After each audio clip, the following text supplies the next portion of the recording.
Hey, you're restoring a Tri-5 Chevy and you're curious about what's in these various different manuals you might find on the internet. Not sure what's inside and whether or not you'd benefit from them? How about in today's episode we unravel that whole mystery and we go over all the manuals that we're aware of and cover what you might benefit from and what you might need and what you might not. So if you're interested in that, stay tuned. All right, welcome to another episode of Restoring Christine. My name is Bill. There's 56 Bel Air behind me. Her name is Christine, and this channel is Restoring Christine. It's the video blog that I'm creating that is documenting this build from beginning to end, and we're at a transitional phase right now. We've just about finished with all the rust repair, and I'm getting ready to pull the frame back underneath the car, but I'm kind of like at a point now where the work that we're doing isn't really video friendly. So I don't know that it's going to make interesting episodes, so I'm trying to give you some information that might help you if you're taking this on, if you're curious about what this might include. So today's episode is going to be on the various manuals that are out there that cover these cars, their assembly manuals and shop service manuals, body manuals, so on and so forth. So let me show you where we are in the build to get you caught up real quick. All right, so Christine, in the very beginning, I stripped this car down of all of its parts and then sent it off to a sandblaster, and we had the whole car blasted from bumper to bumper, and it revealed a whole lot of body flaws, a ton of Bondo, a ton of body filler, a ton of rust that we weren't aware of. We knew we had some, that's why we started this project, but I wasn't quite so aware of everything that was wrong with it. So episode 2 is back from the blaster. That's the one that shows us when we what we were starting with. Some of the other episodes that are out there, I pulled out the floor pan somewhere in the 20s and around episode 30 or so. I don't know, whatever it is, I'll put the link up here. Putting in the new floor pan. We put in a new trunk pan. That's in episodes that are nearby that. I'll put a link up there as well. We also did these 2 rear bumper end caps. Those are 2 neat little episodes, so we'll go ahead and put links up to those as well. We've also had work that I've done on the passenger side quarter panel, the driver side quarter panel. I've had the doors. We've done the lower doors. We've done pieces of the fender down here. We've done the hood is back here. You can see all my stuff is stacked. I got another door back there. I've got an awful lot of miscellaneous stuff that I'm working on, and I'm getting ready to pull the frame back underneath this car. There's just, I'm cleaning up the firewall. I'm doing undercoating in the wheel wells. It's just like, how do you video that and create something that somebody will be interested in watching? So I'm taking a few weeks to get that done. When I pull the frame underneath here, that'll probably be a pretty good episode, so we'll do that. So let's get to where today's episode is, which is on those shop manuals. All right, so as I promised you, what I want to do with this video is I want to take the mystery out of the assembly manuals and the shop manuals that are available for these Tri-5 Chevrolets. And since I have a 1956, I do not have a 1957, so I don't have any 57 manuals. I don't have any need for them. So unfortunately, if you've got a 1957, this will be of some help to you, but it's not going to focus on that. So I apologize for that up front, but let's just get into where we are. So the first thing is this. The first manual I want to go over is this 1956 Passenger Factory Assembly Instruction Manual. You see it's got good line work on the cover, and it basically, it even says it, the passenger car instruction manual illustrates the operations required for the, important words, final assembly of the car.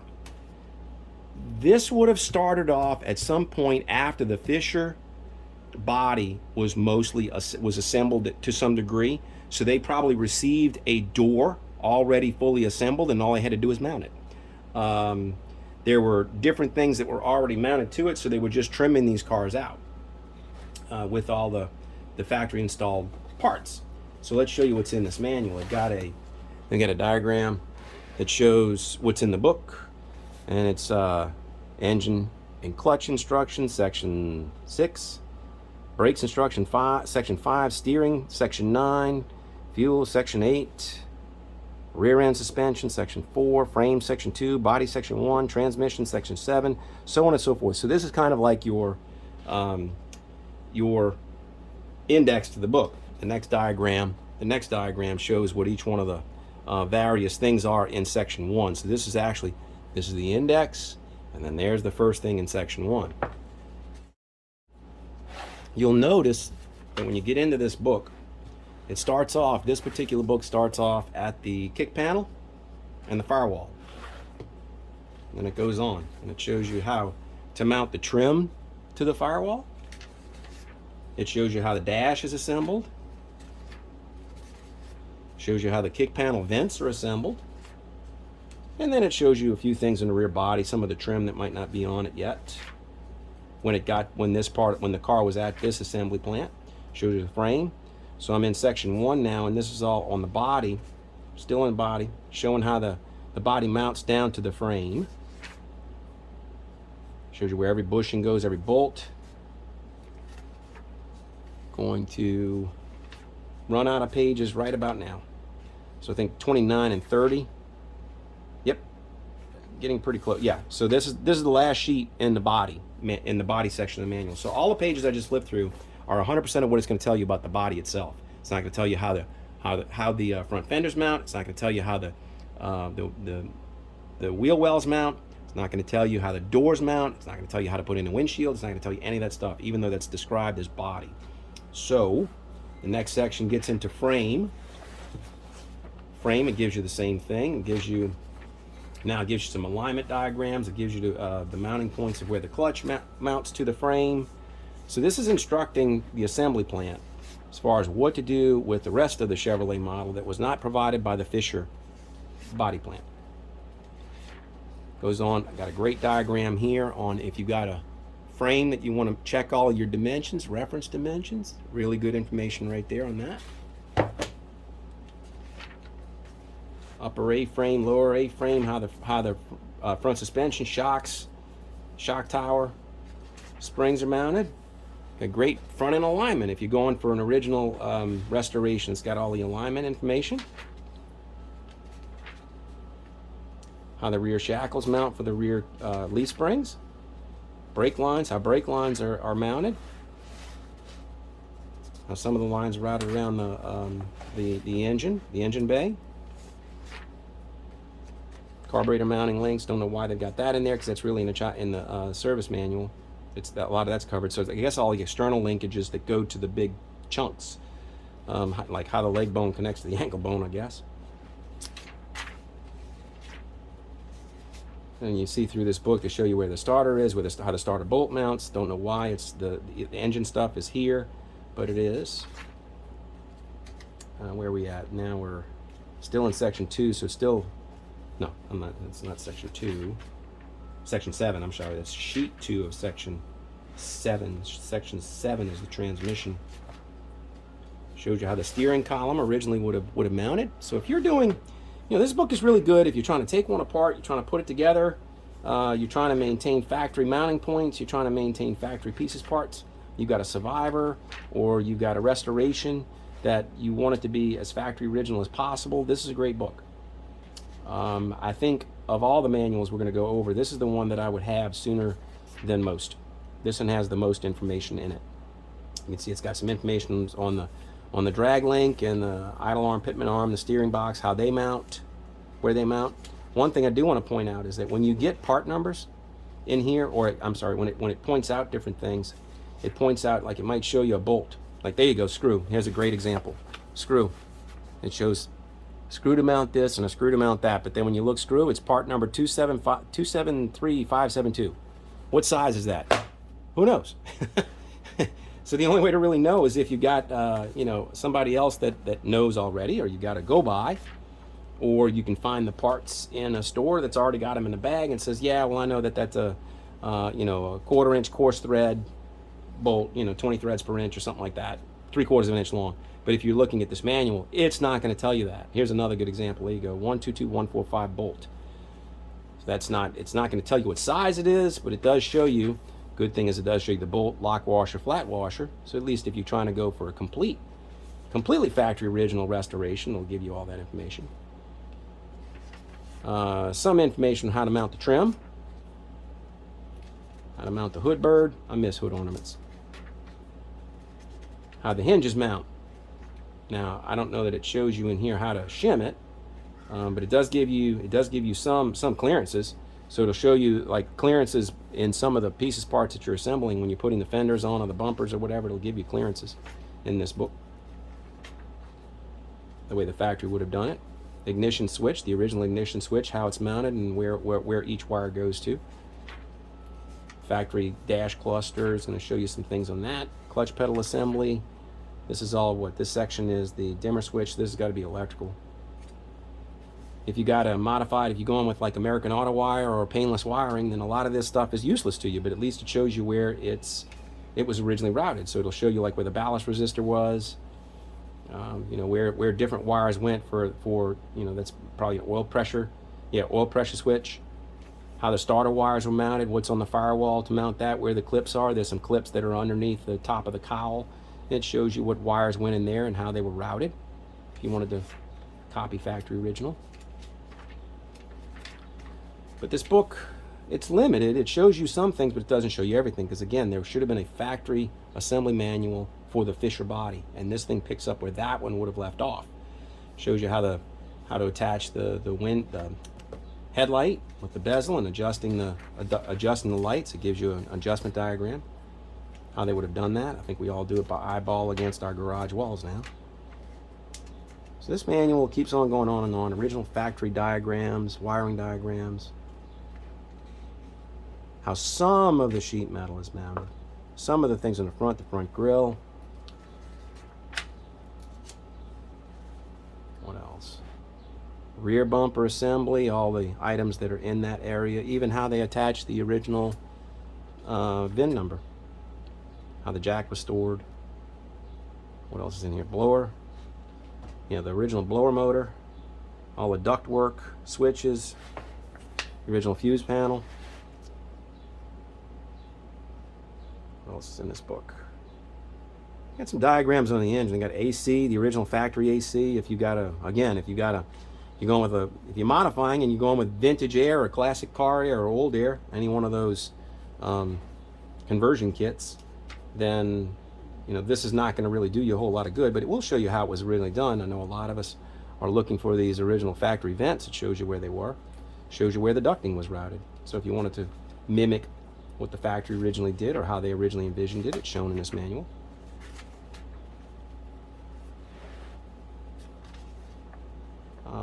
Some hose routing and belt routing on the engine. Don't know why they got into that level of detail. Exhaust flanges. So you see these diagrams. They're beautiful. It's beautiful industrial art. They're fun to look at. But you know, does it give you everything that you need to reassemble a car? No. It's missing a lot of information that would be in another manual that, to be honest with you, to the best of my knowledge, doesn't exist. And that's the Fisher Factory Assembly Manual. Some things on clutch linkage, steering linkage, more wiring diagrams, instrument cluster. So if you got lights and you want to know how the lights were originally set up and where the bulkhead was and what was on the steering column originally, that's all in there. But if you got an I Did It tilt column and you got an American Auto Wire wiring harness, a lot of this stuff is useless to you, but it's there. Some engine diagrams. What else we got here? Here you go. Original power steering assist, the way it was mounted. What else is in here? So this manual, it's good. It's my favorite of the ones that are there. How the exhaust mounts, limited, not every detail you need, but if you were going for factory original, at least now you can see where the original factory exhaust was routed. Dual exhaust or single exhaust. It'll show you for straight 6 and it'll show you for dual for the V8 for the 265. But that's this book. That's 100% of what's in this factory assembly manual. I just wanted to do a page-by-page flip, sort of to kind of give you an idea of the flavor of what to expect with this. So now let's switch over to these other two manuals, which are these shop manuals, and we'll go over what's in those. So when I got on the internet, I've had this book for 10 plus years. Got on the internet and I'm saying, all right, I'm finding let's start with this. I'm finding 1956 Chevrolet supplement to the Chevrolet passenger car shop manual. I'm like, 1956 supplement. Well, I want the 1956 shop manual. And I find out that it's not a supplement to the 1956 shop manual. It is the supplement to the 1955. So the 1955 manual is your basic building block, and your addition to it is here. So you take this book plus this book, 1955 plus the 1956 supplement, and that makes you whole if you have a 1956. Don't look for a 1956 Chevrolet passenger car shop manual. It's going to be the 1955 manual plus the 1956 supplement. These two combined cover everything you need to know for 1956. So let's go over what's in it. You've got 12 sections here: serial numbers, body, frame and shock absorbers, front suspension, rear axle, universal joints, springs, brakes, power brakes, engine, transmission, fuel and exhaust, conventional power steering, wheels and conventional steering and power steering, wheels and tires, chassis sheet metal, and chassis electrical. So once we get past the body, all right, let's look at what's in the body section. Body section starts talking about how the windshield wiper transmission is to be tuned and adjusted, how it's to maybe be removed, serviced. This doesn't show the shop how to build it. This was showing the shop how to fix it. So you can see there's a gap. If you're trying to restore one of these cars, you don't necessarily have a diagram that's going to show you how to assemble absolutely everything, but you will have with this manual. It'll at least show you when it was complete, what parts were there, at least what you needed to know to take it apart and to fix it. But it's not going to show you every element that's there that you would need to build it from scratch. It does give you some how to loosen the windshield channel to remove the windshield glass, and how to put it in. They show you the piano wire trick. They show you once the door is assembled. They don't have a diagram or a drawing like a line. You know, these are line drawings. These are photographs, these are diagrams, and they show you where all the elements are, but how was that assembled? And you're not going to get like, that's the most detail you're going to find on all the window components as far as how you crank it up and crank it down. That's it. The regulators and so on and so forth, that's it. The track, it's not going to show you that. Let's go on to the next section here. So it does show some things on the weather stripping, how to adjust the doors, more information on body mounts. I think you might be able to get an idea of the flavor of this. So that for what it's showing on the body, it's showing you how to adjust things. It doesn't show you how to assemble them. What else is in here? Rear end assembly, and what they're talking about rear end in the body is the back glass, how the back glass is put in. Adjusting the hinges of the trunk, not all the components and how they're assembled or their dimensions, but how to adjust them. So it's instructions to the shop as far as what to do once you have a car that shows up and something's not working. How do I fix it? Got a little bit of information on the interior, but Fisher does make a manual. There is a manual available that shows you all the interior. We'll cover that when I do my interior of the car. It's just a better, more appropriate place to discuss that. More wiring information here. What else we have? Convertible top. Got a lot of good information on convertible tops. So if you do have a convertible, regardless of whether or not you modified it or not, you know, this is great factory information. So that's where this manual would be very, very helpful. Because as much as we modify these cars, you know, some of the things we do keep factory original. Wiring looms, where they mounted, how the wiring looms are routed. So that's a good restoration thing. It's like, okay, you can see where the original factory wiring harness was routed and where the different branches went. Frame and shock absorbers. What's in this section? Dimensions on the frame again.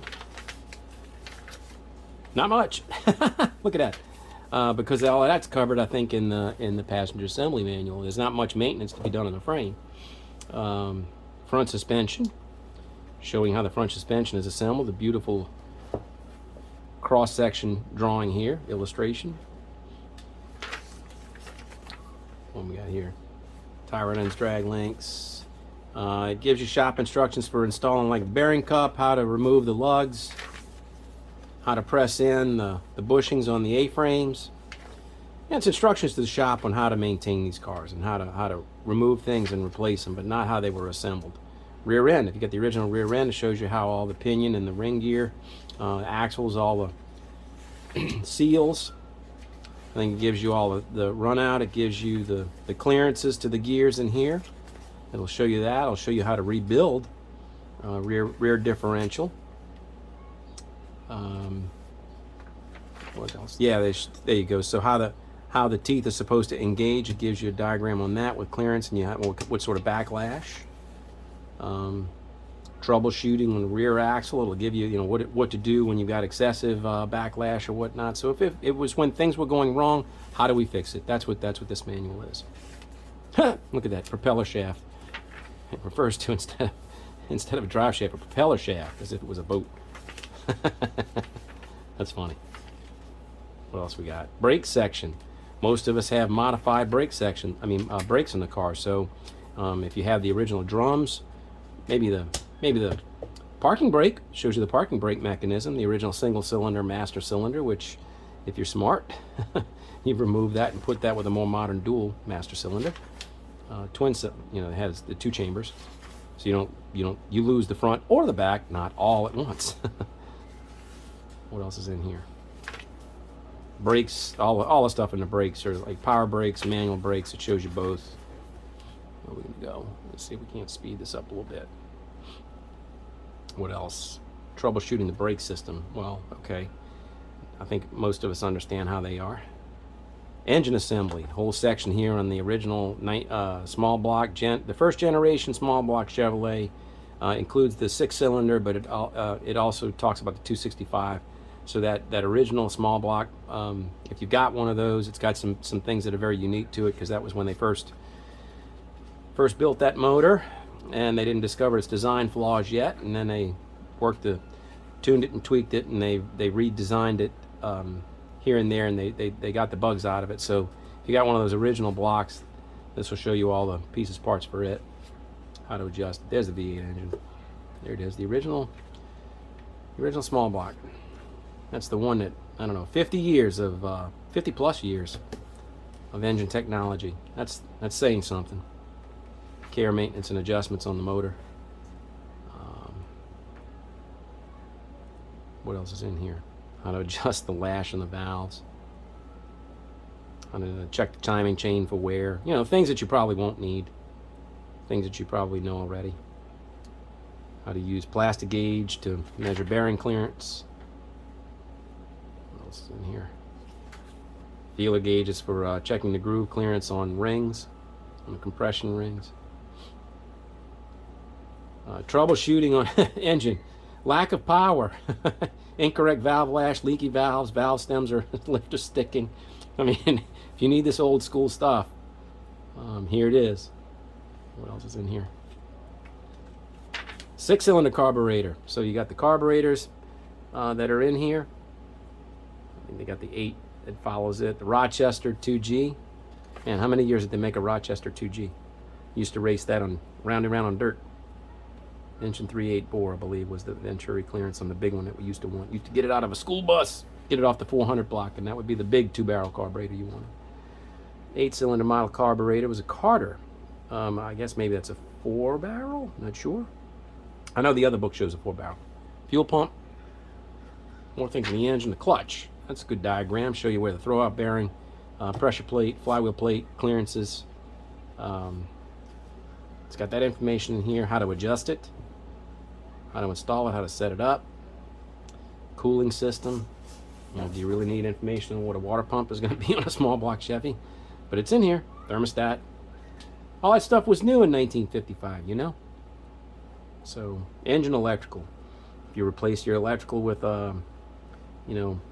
painless wiring system or American Auto Wire, then a lot of this stuff is probably not needed.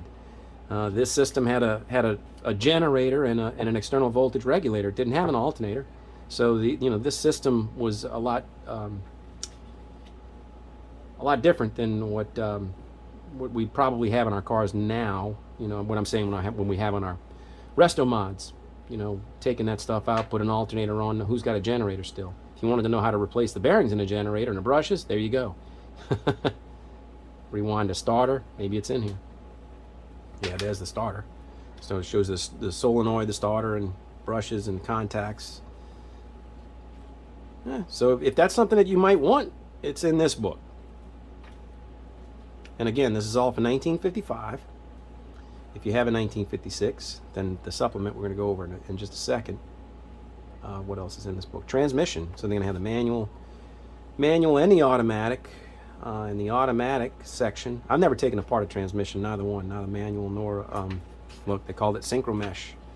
And so you didn't grind the gears. Overdrive transmission. What else is in here?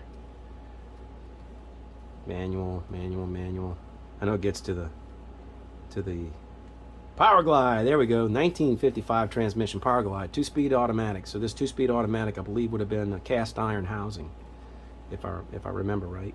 But it shows you, how the Power Glide is assembled. You ever saw the innards of a Power Glide? There it is. Just to show you how antiquated this is. I mean, look at the diagram, and it looks like a Tom and Jerry cartoon.